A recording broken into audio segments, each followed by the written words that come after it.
Welcome to Ponchatoula Live, the show where we make it easy for you to connect with the people of Ponchatoula. I'm your host, Parker Layrisson, and today I've got a fantastic guest.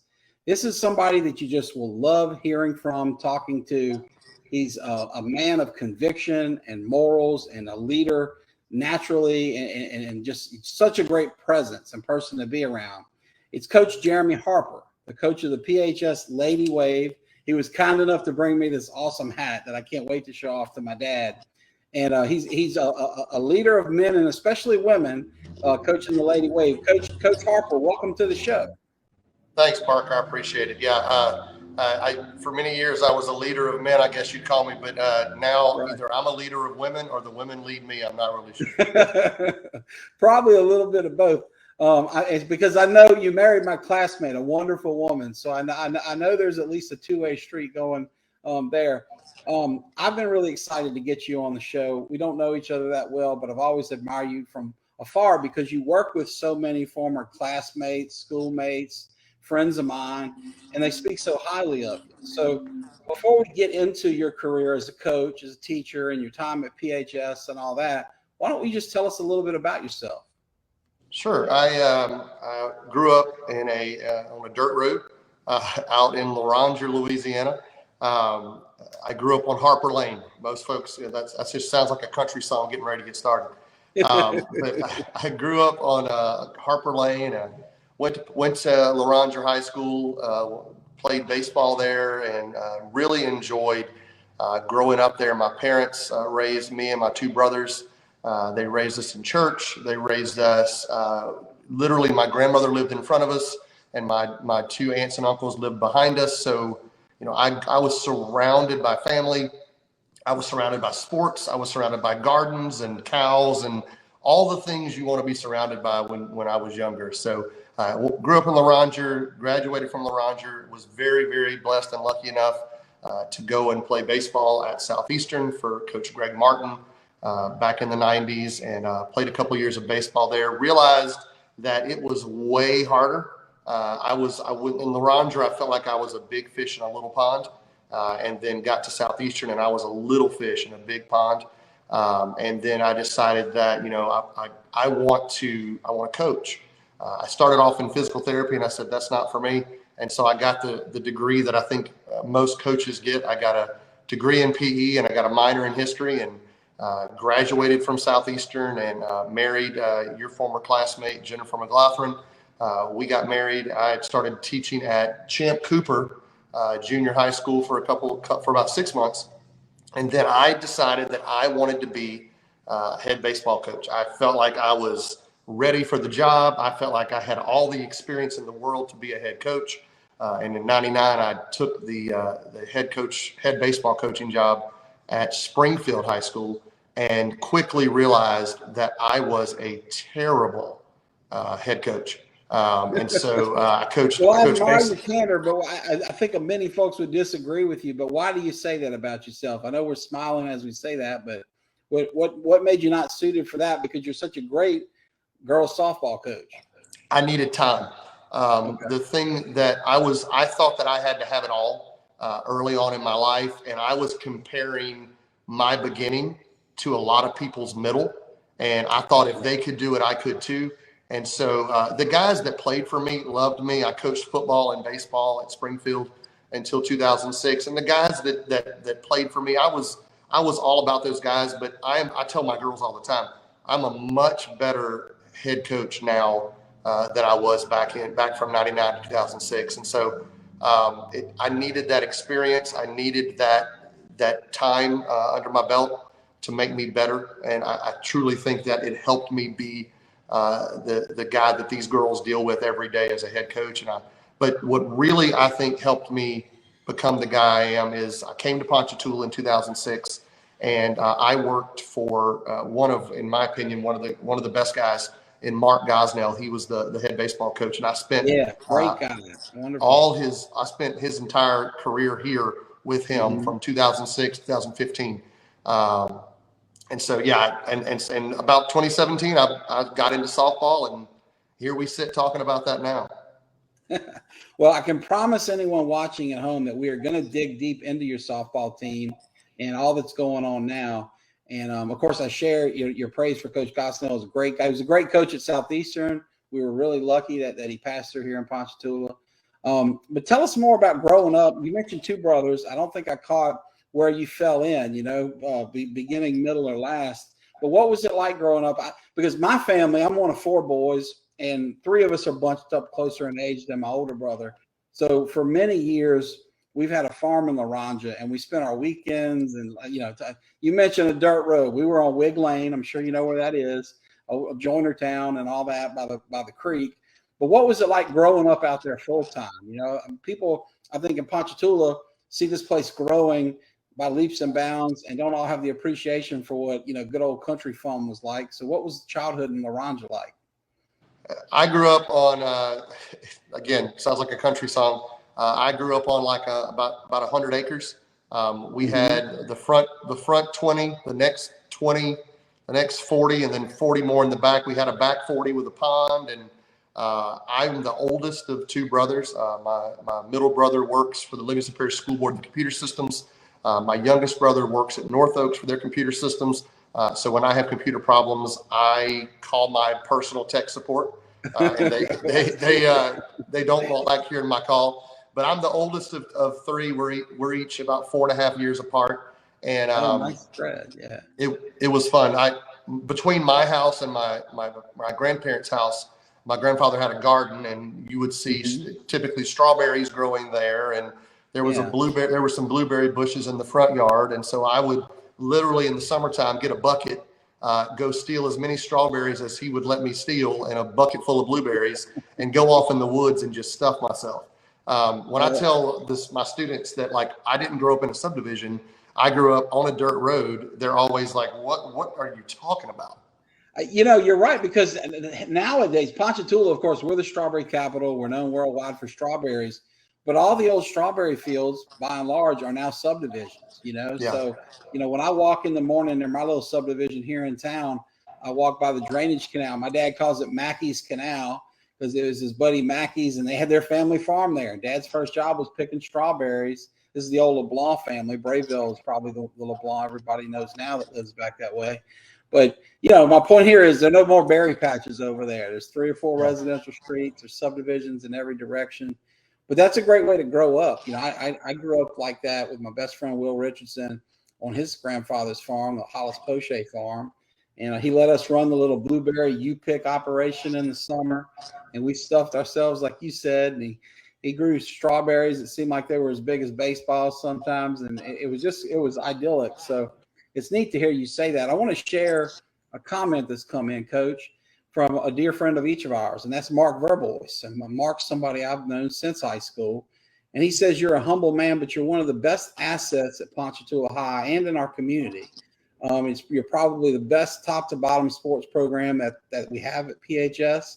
And boy, that's saying something in the land where basketball's made us title town, and you guys in football have been to the Dome and all the great things that are happening. We've always, had great baseball traditions. So Mark says he's learning a lot watching you and from your guidance. And he talks here about the Lady Wave Way is something that you teach and live by. So if you don't mind, Coach, why don't you share with us right now what the Lady Wave Way is and what that means to you and your team? Well, first of all, it just had a nice ring to it. So I decided that's what we were going to call it. So the Lady Wave Way, and really it's our programs at Ponchatoula, whether you're talking about Coach Willie's football program, Coach Landash and Coach Taylor's basketball programs, Coach Pinnell's volleyball, the soccer programs, all the things we have, Coach Tribble's baseball program, all of these programs have such tradition and legacy that it's hard not to be able to build on that. The one thing that I really wish that we as a softball program had when I got to softball was a legacy, and it was just really hard to kind of find out things about the softball program. And so we decided that we were going to teach our girls to live while they're with us for those 4 years, to live their lives a certain way. And so we call that the Lady Wave Way. And it typically just means we are going to strive to be the best at everything we do. We're not always going to achieve that, but our goal is to shoot for the moon. And if we miss, we miss. And so we believe in four things. We believe that our girls as softball athletes are going to be fundamentally strong. And so we call the Lady Wave way, we call it FIRM, FIRM. And the F is fundamentals. And so you're going to be a fundamentally sound softball player, and you're going to be a fundamentally sound human being. And then we also, when you play the game of softball, there has to be some intensity about you. And so the I in that FIRM stands for just intensity. Mm-hmm. And so we've got F is fundamentals, I as intensity. We've got R, which is respect. You're going to respect yourselves. You're going to respect your parents. You're going to respect the game of softball. You're going to respect your opposing players, your coaches. You're going to have respect for yourself. And so that's, FIR. And then the last thing is the one that really gets them, because this is something that we don't get taught a lot in sports. I wasn't taught it as an athlete. I wasn't taught it to tell my kids this. And it's the M, and the word is mudita, M-U-D-I-T-A. And so it's actually an Indian word, or it's a Hindi word actually. And it just means selfless joy in the success of others. If I take a girl out of the lineup and I put her in the bench beside me, maybe she's not having a good day. Maybe she's struggling at the plate against this pitcher that throws this specific thing. I want her to come out of the game, and I want her to understand why I'm taking her out. And then when I put the girl in her place, I want that girl that I took out on the top step of our dugout, cheering her on, having joy in the success of somebody else. And so we want that girl to say, here, you take my spot. You can do this better than me. And so the Lady Wave way for us is FIRM, fundamentals, intensity, respect, and mudita.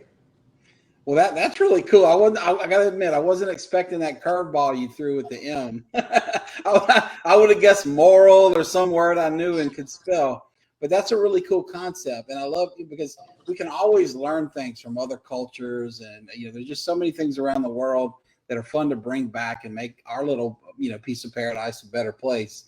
And it's neat that you did that. And I can tell you, core values, no matter what you're doing, you're coaching ball, running a law firm, owning a business, wherever you go, they're integral to doing it right and being your best self, So that's a concept that I admire you implementing with kids at a young age, because I've seen how much it's helped my law firm. That's the first thing we go over in our team meeting every week. Well, I should say this, after we pray, we pray first, and then we rotate on our core values. And each week we're talking about, and we're better for it. So I'm sure your girls are too. Let's talk a little bit, if you will, about the transition from boys baseball coach to girls softball coach. You mentioned a little bit about how it happened, but if you would share the quote Paul Harvey rest of the story, if you don't mind. Sure. I was right up the road here at Athletic Park, and when I got into coaching, literally my goal was I wanted to be a baseball coach at Athletic Park. I had played there as an opponent of many good Ponchatoula teams. Isn't it a special place? I mean, it's amazing. I got beat by Philip Bankston way too many times at Athletic Park. And he was a crafty lefty. People don't know what a good pitcher he was. He never blew it by you, but he got the win. He got the strikeout. He was great. He was. I had a chance to play with him at Southeastern and get to know him a whole lot more. We're good friends today, and he's a big supporter of our program. But great guy. I was driving past Ponchatoula High School. I live on the east side of town in Ponchatoula. My wife and I moved to Ponchatoula after praying about it, just saying, okay, that this is where I want to be. And eventually this is going to be the job that I want. And so in 2006, I got a chance to come to Ponchatoula as an assistant to Coach Gosnell. And I gave it all I had. Coach Gosnell let me run with all the things that I did. He had me coaching third base. I was working with the infielders, it was a fantastic time. I enjoyed what I was doing so much. 2008, we went to the state tournament for the first time in a long time. Ponchatoula was at the state tournament, and had a chance to compete for state honors. And then around 2015, there was a change in head coaches, and I just started to get very, very tired. I started to get tired of the grind of it. I had already given up football, I had been coaching football and baseball at Ponchatoula. I had coached under Scott Martin. I coached under I forget the guy's. I coached under Mike. What was Mike's name? Anyway, Biamonte, Mike Biamonte. Thank you. He'd hate that I forgot his last name. Hey, there's a lot to talk about here. Don't feel bad. Well, I forget him all the time. So I was coaching baseball and football, and I was telling my kids good night by FaceTime every night, or by video, or by phone call. Yeah. And my wife, who has way more discernment than I did, she said, "You have to pick one or the other. You can't do both anymore." And so I chose baseball, and I kept at that for a little while. And man, around 2017, after that season, I was exhausted. I was burnt out. I wasn't enjoying myself. I wasn't giving those young men the coach that they deserved. And I went to the head coach. I said, man, I'm going to be done. I'm going to walk away. Thank you for the time. I appreciate it. He understood. He let me go with grace. And that's all. I was just not going to coach anymore. And so, in that season of waiting, I've known Trey Willie all his life. He'll tell you I was his Sunday school teacher at Ebenezer Baptist Church, and that's a true story. I was Trey's Sunday school teacher. So either I'm to blame for how he turned out with his mom and dad. No, you get credit. I think Darlene and Vernon Willie get the credit. Absolutely. Yeah. I probably brought a little slice. It takes a village, and that village was Laranja, and you played your part. And and Ponchatoula is better for it, because now we get to boast. We have both of you. Let me share. Oh, I'm sorry, Coach. Please continue. Finish. And so he said, "Look," he said, "I want to." He said, "You need to coach something." He said, "I want you to pray about coming to coach with me and coach softball." And I'm like, "Dude, I can't coach girls. Girls are not my thing." Like, I just remember stuttering through the conversation, going, "Girls, no, thank you." Prayed about it, and he had another guy on his staff, Ben Ernst, who one of my close dear friends. Yeah, great. And I said, "Look, I'll do it." And so I transitioned to softball. He said, "Look, I want you to coach pitchers since you pitched in college." There's no correlation to pitching in baseball and pitching in softball. Slightly different mechanics, overhand and underhand. Huh? But I had a very, very gracious pitching staff. I had Mallory Vining, and I had Corinne LeBlanc, and both of them said, "Look, we get it. You don't understand it. If you call the pitches, we'll help you learn what the pitches do. We'll trust you to call the pitches, but let us show you what all these pitches do." So they showed me fastballs and curveballs and screwballs. And then they showed me a rise ball, and I said, "That's not a thing. Softballs don't go up. The ball can't go up. It's got gravity." And Parker, I'm just telling you right now, rise balls rise. It's a thing. That's great. Well, I grew up with Bryce Vining, and I coached his brother Bradley, and I've seen those Vining girls play. So you were blessed to kind of be starting off there with that crew for sure. And I remember getting a kick out of it when my boys started playing t-ball or whatever. They were a few leagues up, so I'd see them out at Pard, and they eventually ended up coaching against each other, and it was like Battle of the Titans, man, and in like a 7 and 8 year old league at one point with the next round of girls. So good people there. Speaking of good people who have been in Ponchatoula on the sports scene forever, Kevin and Karen Rayford have chimed in here to say that you are a great guy and a great coach, and Kevin's lucky to call you a great friend. And they thank you, Coach, for everything you do for our community. Of course, Kevin, we could say the same about you, because all of that, qualifies for you.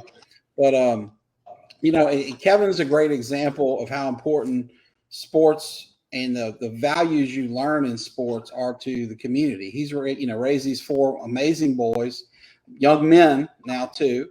One of them, Lathan, works for me, and if I have a prized possession in the law office, it might be the employment of Lathan Rayford. He's just such a great kid. No matter what you ask him to do, he's up to the task, and he'll do it with humility and values and whatnot. But I grew up with Kevin. He was in my brother Bree's class. And, so I saw him from, the ball field at St. Joe, up to coaching it with Philip Bankson, as you mentioned, and others like that. Can you speak to that? I mean, about how, because you're talking about the core values of your team. And on that, our good pal Ben Richardson here says, Mudita, did I say right? He says he's got it there for anyone else Googling it. So he's got the spelling there for you in the comments, folks, if you're watching. But circling back to Kevin and values, what are the importance of these values as they transition from players on the field to people? Because it dawns on me that even Michael Jordan's not playing basketball anymore, right? And while it's really neat to see some Ponchatoula guys in the NFL and Tajay and all the way up in Ann Arbor, Michigan, in Amarian's case, and all the other great players that are out there, all of them are going to have an expiration date as players, and of course, the same is true of your players. So, what are your thoughts on values in coaching and the importance of them? To go back to when I was first coaching at Springfield, I heard a coach, Matt Deggs, mention this a couple of years ago, and I've taken to it. When I first started coaching, I was very, very transactional in my coaching. Mm-hmm. I wanted to see how much I could get out of these guys before they left me after 4 years. And that was why I don't consider myself at the beginning a very good head coach. As I was leading the program, I was trying to suck as much as I could transactionally out of these guys, but I wasn't depositing anything back in their lives. And so in the last, I guess probably since I became a head softball coach in 2020, I feel like if you're going to truly have core values in your program, whether it be your softball program or your law office or your beta club or your anything, you have to be transformational. So instead of worrying about transactionally, how much can I get out of you? It's how much can I transform you before you leave me? And that's because these girls have forever changed my life. Yeah. My assistant coaches have forever changed my life. I'm a better person because of the 28 girls that sit in that locker room and trust me. And I'm a better person because of those two people, Katie Fletcher and Wesley Fletcher. Katie's been with me since 2020. I'm a better person. She'll tell you I'm a better person because of her. But I'm a better person because of what I get to do. I love these kids. I love my program. I love the fact that we get to turn them into better mothers, better partners, better spouses, better children for their parents. I don't ever want to take the place of a child's parent. I want to be the support system for that child to go to that mom, to go to that dad and go, thank you for letting me go to Ponchatoula High School. And thank you for letting me play softball for Ponchatoula High School. Because of that, I'm a better person. That's really a great revelation when you abandon that transactional approach and realize the difference you're making. And I can see it here. It's popping up in the comments. Let me share a few with you here. Rob Vasquez says that you're a stellar guy and you're truly trying to impact the lives of these girls. Now he says somebody needs to buy this man his palm trees. What's the story about palm trees? What's he mean there? So we are, if you've ever been to Lady Way Field, first of all, it didn't have a name before we got there. It was just, a matter of fact, before it became a softball field, I was told that it was just a recreation field or a PE field they used. I don't know what it was used for. Is this just so I'm straight, because my kids aren't yet to PHS. It's been a while. Is it still the field that you basically walk past as you're going from the main high school campus to the football stadium? As you're walking south from the school to the football stadium. It's on the left. It's on the right. Oh, on the right. Oh, yeah, you're right. Okay, yeah, okay. There's the baseball freshman practice field, and then there's Lady Way Field over there. And so, but you're right. It used to just be like a chain link fence and kind of blasé pasture. Well, I will tell you right now that it's not that anymore. I'm not trying to say it's the best around, but it has a brick backstop now, thanks to our amazing parents doing the work. Our amazing assistant coaches getting that work done. The dugouts are more softball dugouts instead of just cinder block walls. The outfield fence has all kind of sponsor signs. There's a brand new scoreboard. Before Coach Strickland retired, he got us a new scoreboard out there in the outfield. And so I want it to be not Lady Way Field anymore. I want it to be Lady Way Park. And if you go to Tiger Park, the LSU softball field, there are these amazing 4 or 5 palm trees just all in beyond their outfield fence. And I have been telling my parents probably since I got the job, I'm like, one day I am putting palm trees out beyond the center field fence. That's cool. And I get pushback all the time. And the best part is, as I leave Ponchatoula School and I head into town, right there is the nursery that raises palm trees. Yeah, they have them right there. I keep thinking, I wonder if they missed 4 if I just went by and like put them in the back of my truck. I tell you what, Coach, I don't know what a palm tree costs, so I can't commit to buying you a full tree until we got some sticker shock going. But I will commit to a donation, and I know Kevin Rayford, who's watching, will join me in that. And Banks has probably already given you a pile of cash, but we can twist his arm and get more out of him. So let's make it happen, Ponchatoula. If you're listening out there, I'm happy to join in and do my part. I tell you what, before we get palm tree, look, palm trees are like when everything's done there. That's when we're going to get palm trees. First of all, I need bathrooms and a concession. Yeah, well, I see that. I was about to go there in the comment. Courtney Baggett says, and please give him some bathrooms for the girls. So you're right. If the poor girls don't have any bathrooms, we need to start there. Right. Well, we have a fantastic locker room. We have totally, in 2022, of our parents totally remodeled the locker room for our girls. It's the nicest locker room on campus. Our girls keep it up. They keep it super clean. So our girls have bathrooms. Our fans. Oh, gotcha. Bathrooms. Yeah. So there's no concession stand and there's no bathrooms for our fans to use. So we're working on it. We're on the right track, but we've got, I like to measure the gain before the gap. So it sounds like you've come a really long way, and since I last walked that path, and we still have a ways to go. But I'm glad to hear that the girls' bathrooms came before the everybody else, because they deserve it. And Courtney wasn't just chiming in about bathrooms. She says that they love you, and she's done the hashtag here, Lady Wave Way. We've also got another great guy chiming in, an old athlete like yourself, Jerry Miller, who was a quarterback at PHS back in the day. And he says, great coach, awesome person, and role model. We're very fortunate to have you here in Ponchatoula. And, of course, I agree with that. Jerry, thank you for chiming in. You do so much for our community. We appreciate that. What are other needs? So while we're talking, it's great to see Ponchatoula doing so well and thriving athletically, but there are always needs. There's always something it was great when I was in school, needs to be refurbished. It's 30 years later, et cetera. So, what can you tell us? And before we get to the needs, maybe PHS in general, tell us a little bit about how it is out there, because I think we always hear, is it 2,000 students? Is it 2,500 students? You may not know the exact total. I don't mean to put you on the spot, but how are things going out there, and what are the ways that we in the community can help you guys meet needs from bathrooms and beyond? Yeah, we are a school of about right around 2,000. It fluctuates. It fluctuates as the year goes on. To say that there are not needs at Ponchatoula High School would be an untrue statement. There are improvements happening. There's a brand new wing of classrooms that were just opened that were desperately needed because we were crowded. Dr. Caminita and the school board got together and got that new wing built. But the one thing that I think that we tend to forget, and again, not in any way knocking athletics versus academics, but the biggest thing that I constantly talk with our athletic directors, Coach Taylor and Coach Landash, is, and we constantly say this all the time, athletics are the front porch of your program.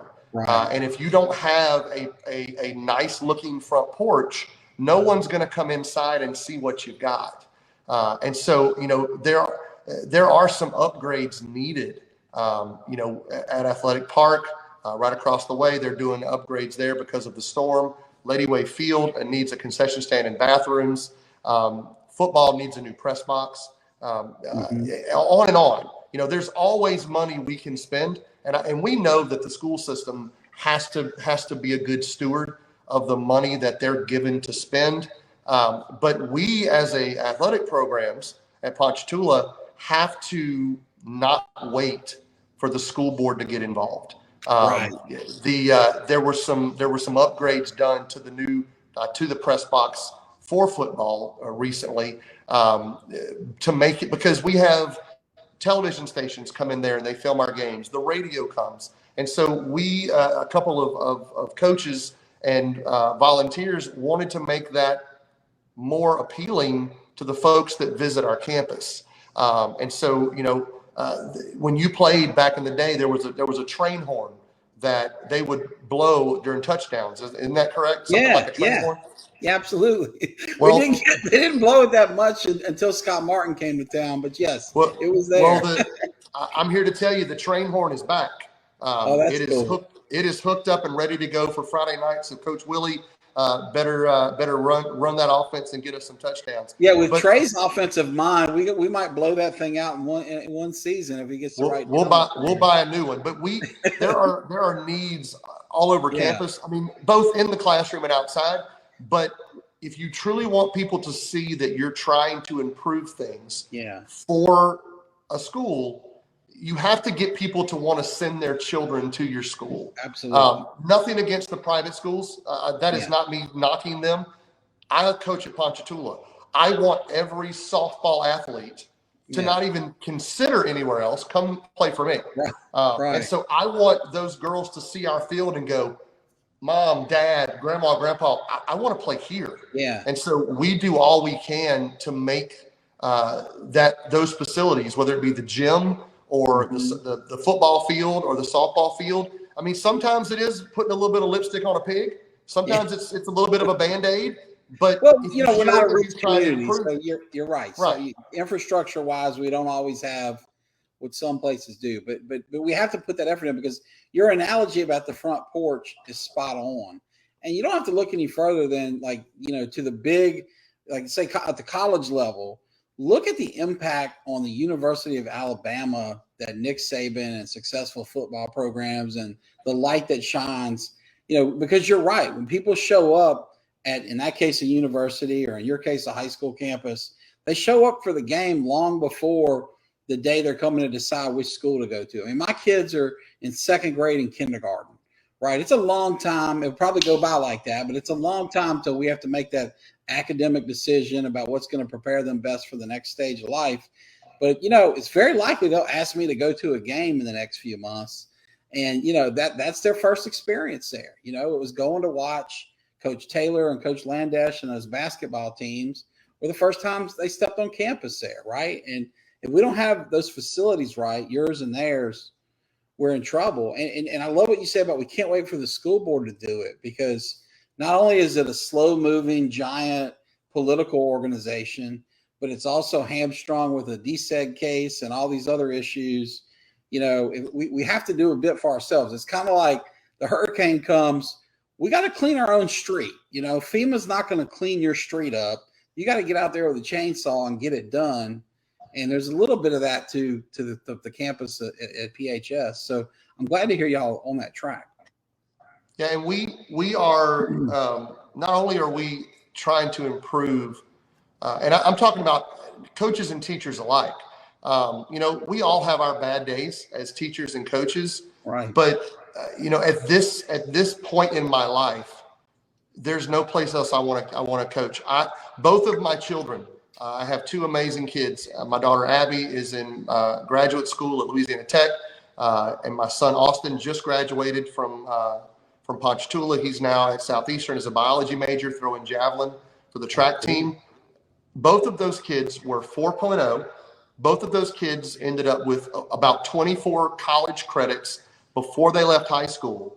And that's not me patting my kids on the back. Yeah. That's me trying to tell these folks that are choosing where to send their kids. Ponchatoula is a great place to not only raise your family, but it is a great place to send your kids. I teach there every day. Are there issues at Ponchatoula? Yes. But there's also issues everywhere. Every high school.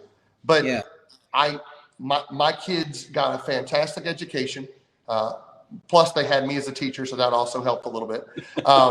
But I mean, both of my kids started college as sophomores almost because of what Ponchatoula High School offered them. Both of them were 4.0 students at Ponchatoula High School, and both of them are excelling at college. So I feel like it made my kids ready for school. To echo that, one of our attorneys here in my office, Stephanie Stafford LaFleur, our youngest attorney, she graduated Southeastern in like 2.5 years because of all the credit she amassed at PHS. So that can absolutely happen. And what I love to see is whatever issues there may be, and like we said, they're everywhere. There are issues. You're working on them. I've sat through stakeholder meetings with Dr. Caminita and Michelle Hills and all the great people on that team that are working to academically improve things. I've heard from, for example, Coach Taylor and Coach Landesh and Coach Woolley. They've all been on the show, but independent of that, they're working on getting an alumni association going. There's a lot. Folks you mentioned like Philip Bankson, Kevin Rayford, they've stepped up and helped. So there's a lot going on there. Other people would chime in here that I know also help. Katie Morse LeBreton, she says she's a proud PHS softball alum.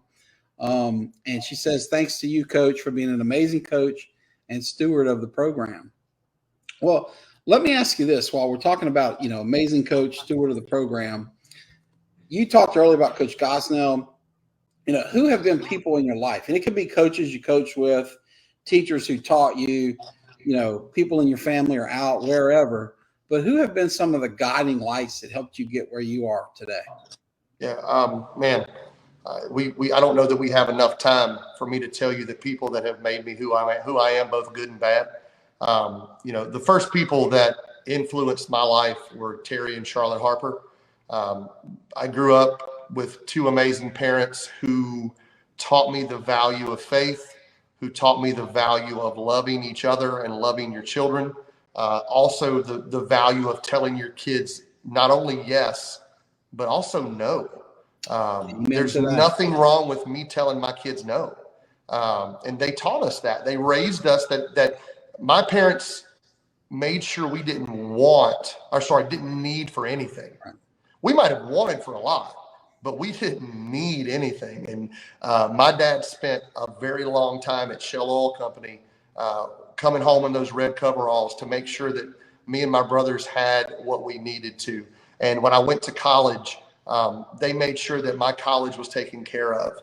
And to this day, they are the two people that have been there for me from the beginning. And watching, one of the coolest things for me as a coach is to have a home game at Lady Way Field and to look and see my mom and dad coming to cheer these girls on that they don't really know. They're there to cheer me on, but as the season goes on, my dad finds his favorite player, my mom finds her favorite player, and then if you scan down the crowd, my daughter's there and she's watching, or my wife stops by, one of the best coaches' wives around, or my son is there watching the game and cheering us on. And man, those in my personal life, those are my guiding lights. My mom, my dad, my wife, Abby and Austin, those are my guiding lights. Professionally, man. But can I stop you? And I'm sorry to interrupt you, but I think the timing of this, then it's got to feel really good to see this, right? Mom and dad are very proud of you and all that you do coaching in life. Well, how does that feel, seeing that as you reminisce about how important they've been in your life? They spent many of high school softball games in the stands. They spent many anniversaries in July taking us to travel ball tournaments. We spent many vacations going to Tennessee or going somewhere to play baseball. They did everything that they could to give me a chance to be everything I wanted to be, and everything I am is because of those two people in that comment. They are the reason that I got into coaching. My dad, he didn't have baseball at Loranger when he was in school. So he didn't have a chance to play. He coached. He ran the little league for a while there in Loranger. But I watched how he treated people. I watched how he never met a stranger. And the biggest thing was I watched my mom take care of my dad. He worked. She worked, but she worked at home and took care of us. And so, when I was looking for a spouse, I found someone that does that for me. Jennifer does a fantastic job of taking care of all the things that are required in our house so that I can do the things I love, and that's coaching these girls. And so they are the reason that I'm able to do this, from them teaching me the correct way to my wife being a fantastic coach's wife. She doesn't come to every game. She's not there, rah cheering me on. Yeah. But I also know that I'm going to get a text that says, "Hey, you need to stop cutting the grass. Hey, you need to stop raking the field, and you need to come home." She's my barometer, and she tells me when I'm doing it right and when I'm doing it wrong. Well, share it with us, if you will, how you and Jennifer met and how this love story came to be, because she's such a young, wonderful woman. I used to sit near her in class and got to know her and admire her then. Now, at this stage of my life, I see her parents around church. It's a wonderful family. But how did these two great families come together, and how did this love story happen? The story of us meeting is her thinking I was a jerk. I was a physical education major, just like probably every coach you've ever had. Right. And I had to take bowling as a required class to graduate with my degree in PE. Jennifer took the class to get an A. So she walks in the first day of class. I'm sitting there surrounded by PE majors. I'm wearing a Southeastern baseball hat, a Southeastern t-shirt, green shorts and green shoes, and I'm holding court, she said. I'm just I'm telling everybody stories. They're laughing. And she said, my first instinct was to roll my eyes and walk away. I love it. You're a big man on campus, and she's not impressed one iota. I love it. Not at all. And I see her, and I go, I'm bowling next to her. And so me and my buddy finagled our way next to these two girls, and 25 years later, here we are. I love it. That's just great. And I'm sorry, I cut you off earlier when you were about to transition into your professional mentors, but I had to share that comment about your parents. But if we can, let's circle back and talk about not the personal, but the professional people in your life that have helped you along the way. Yeah, I will say more than the mentors early on. It's been mentors recent. As I mentioned earlier, Mark Gosnell, I took a lot from him. My assistant, Wesley Fletcher, he played for Gosnell when Gosnell was the head coach and I was the assistant. And I played for Mark at Southeastern when he was Greg Martin's assistant. So I will say things, or I'll recall a story, or I'll do a hand motion, and Wesley will go, "That's Gosnell right there. You got that from Gosnell." So he does that all the time. Mark didn't do it perfect, but I don't do it perfect. In coaching, he did the best he could to make sure that he got the most out of these guys as much as possible. And so Mark is the first guy that really taught me what I needed to do to be a coach, to be a head coach. And then really the people in my life now, Trey. Trey Willie is younger than me, but I consider him and professionally one of my closest friends. He's a guy that I can go to and I can ask, as I mentioned earlier, Katie Fletcher and Wesley Fletcher, when it comes to what we need to do as a softball program. Katie is my barometer. She's also my yes lady. If she says yes, then it's probably a good idea. And so the biggest thing I've learned in 25 years of coaching is you have to surround yourself not with people who are just going to tell you yes.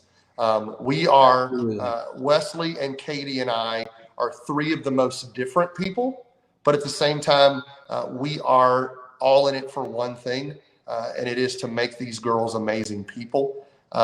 We are hard on them sometimes. We are strict with them sometimes, but more than any of that, they have to know before they can be fussed at. They have to know that we love them. They have to know that we care about them. And the one thing that I will say about my assistant coaches is, like I said, none of us, we don't do it right, but those girls know that they can come to us and that we love them and that we want to take care of them. So really the mentors that I have professionally right now are the people who surround me. And not only that, but there's also a group of teachers that I teach with in the hallway where I teach. And we call ourselves the Dugan Squad. from Jimmy Dugan. And Okay. the saying is, anything worth doing is worth doing right. And Right. so Jeff Horn is in that group, and Katie Fletcher's in that group, and Charlie Ackerman's in that group. And a lot of the things that you see us do as Lady Wave Softball, a lot of the improvements that you see around campus that we have a hand in comes from those three people kind of being my barometer as well. Very cool. So it sounds like you have almost like a virtual board of directors in your life. They kind of help keep you on track. They're sounding boards, they're advisors, and they shoot you straight, right? I mean, they'll tell you on that day if your breath stinks, here's a tic tac. You know, they don't just tell you what you want to hear. And we all need that in life, whatever we're doing. You mentioned in that answer, Coach, about wanting your girls to know that y'all love them and that you're there for them and that you're going to take care of them.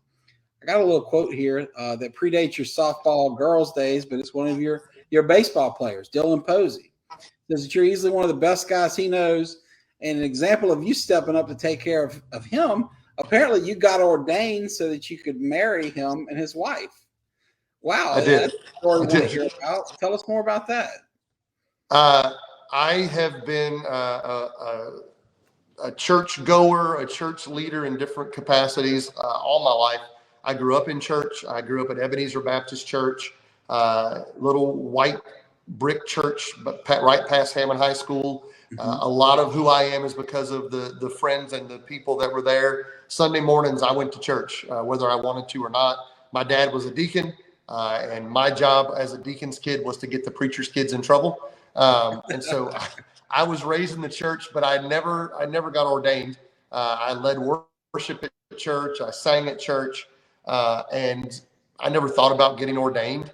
But Dylan, one of my favorite former players, came to me when he was thinking about getting married. And he said, "Coach Harper, you were a big part of my life, and would you consider, are you ordained?" And I'm like, I'm not ordained. I don't know how that works. He said, "Would you consider getting ordained? I'll pay for it." I'm like, okay. So $35 later, I went through the ordination process, apparently, and I got an ordination certificate, and I married Dylan and his wife, and they are happily married with some wonderful children. And after that, I became the Ponchatoula High School ordained minister, I guess it is. So I married Stephen Pugh and his wife, Alex. Oh, wow. Yeah, my neighbor. Great guy, great family. Apparently, I'm on the list for a bunch of people that when they get married, I'm their guy. So, hey, man, and it works. They've got kids coming and all. Hey, man, you got a great track record there. That's wonderful. Well, speaking of making the magic happen, if you will, one thing I was surprised. I keep hearing all these success stories from people who just rave that you've made dream vacations come true. So, if you will, tell us about this. What to me was a kind of surprising career in travel. Tell us about what you can do to help people have the vacations of their dreams. Yeah, teachers don't make a whole lot of money. We make enough. We make enough to pay the bills, and sometimes pay the bills. It's almost payday for us as teachers. So I'm excited for the end of the month to get here.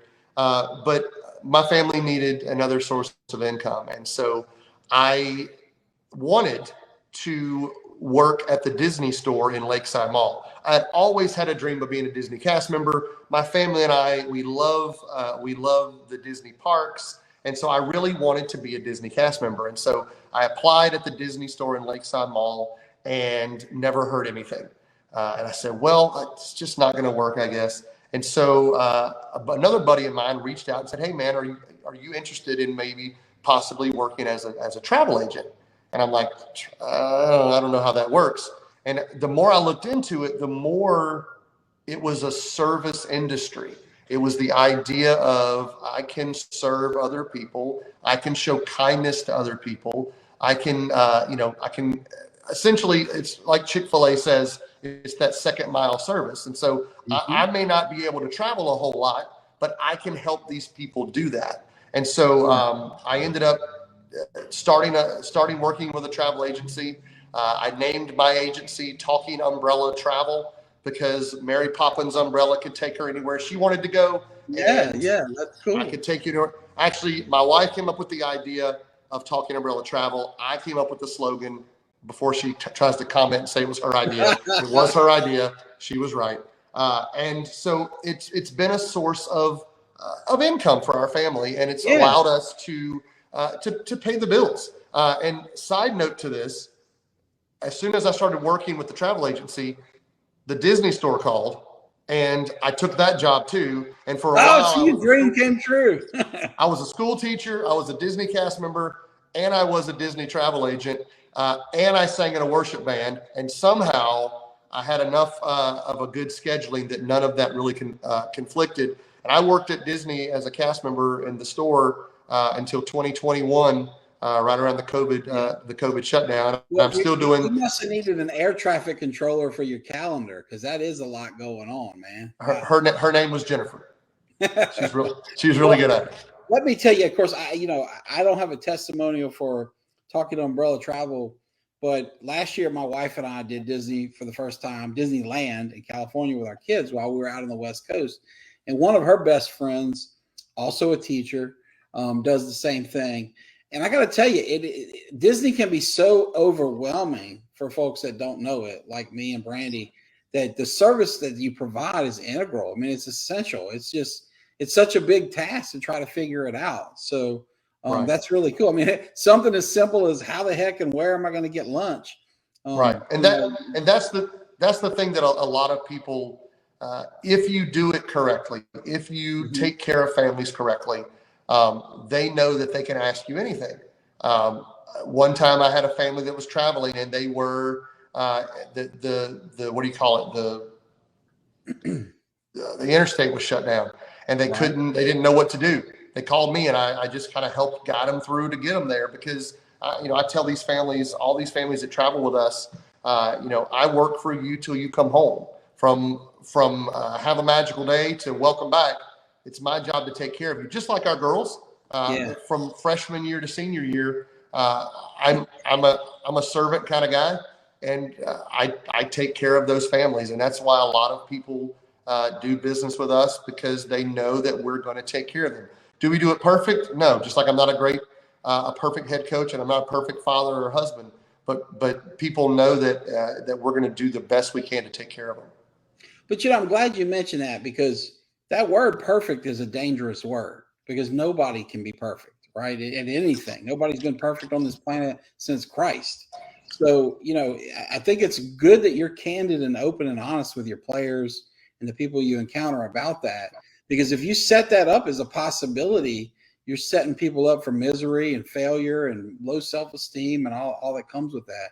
So I really appreciate your outlook, Coach. We've gotten to the place as a group of people that I messed up and I'm sorry are words we don't use enough.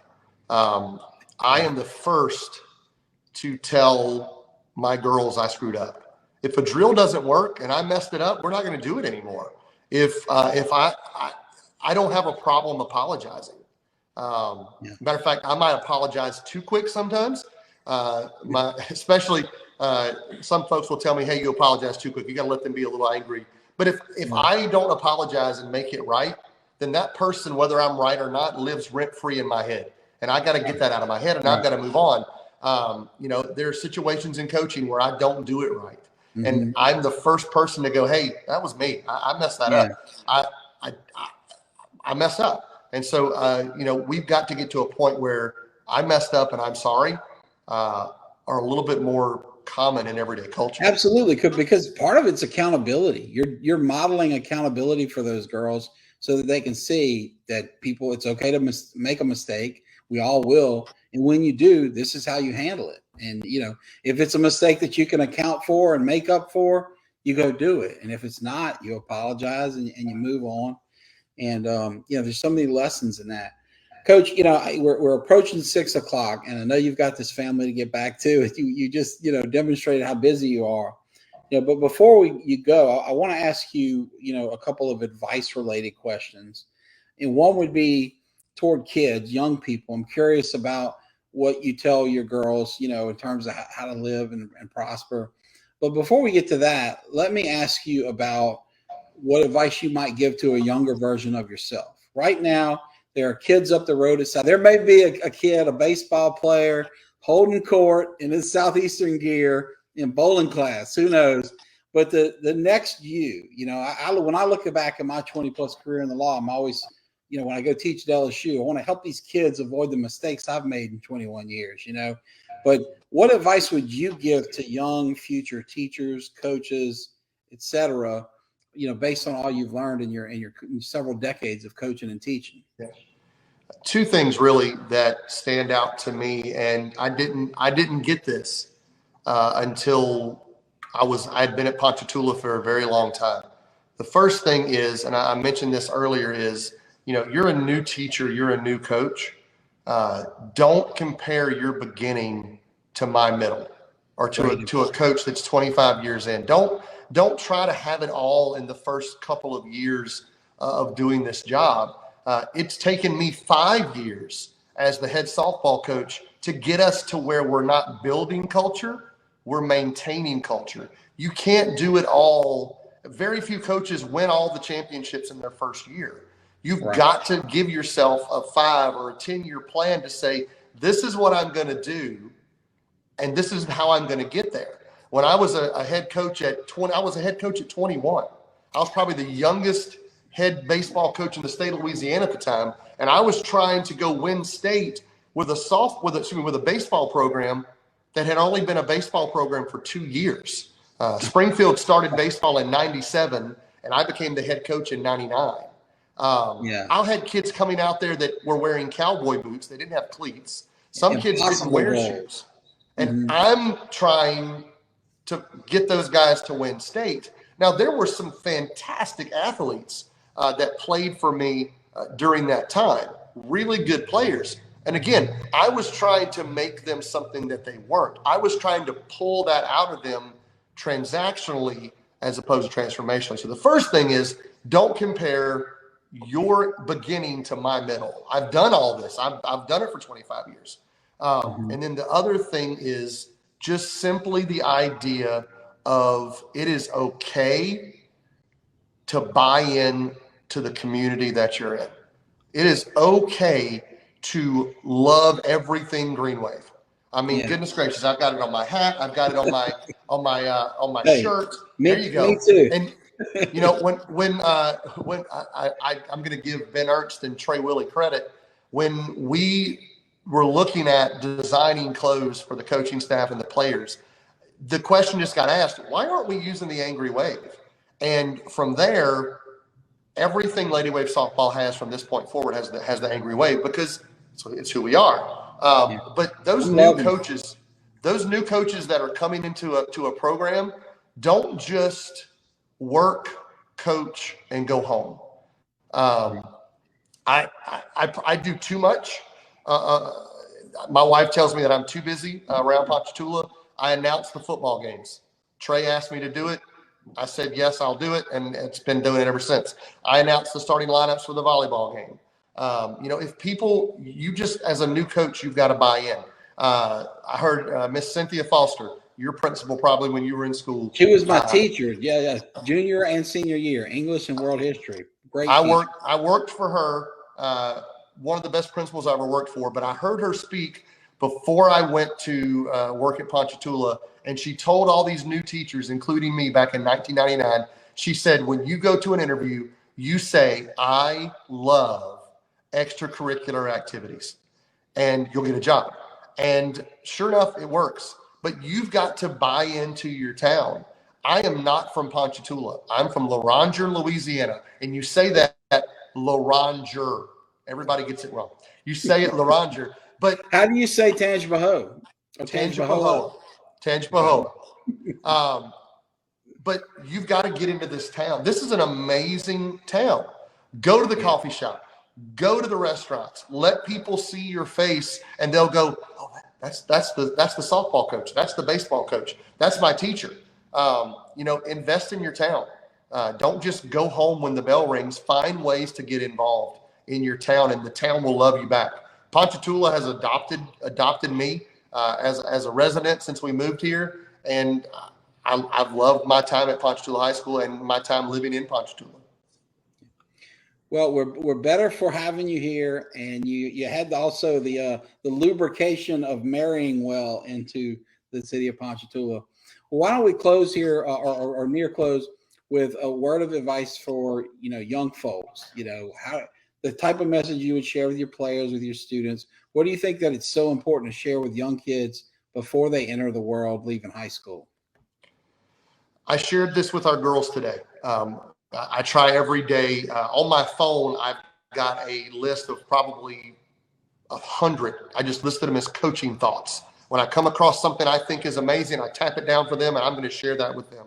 And the biggest thing that I shared this with our girls today, and especially for athletes, you don't control playing time. You don't. The only thing that an athlete controls is effort. I told our girls that today. I said, girls, I write the lineup. I take care of the playing time. You have so much else to worry about and stress about.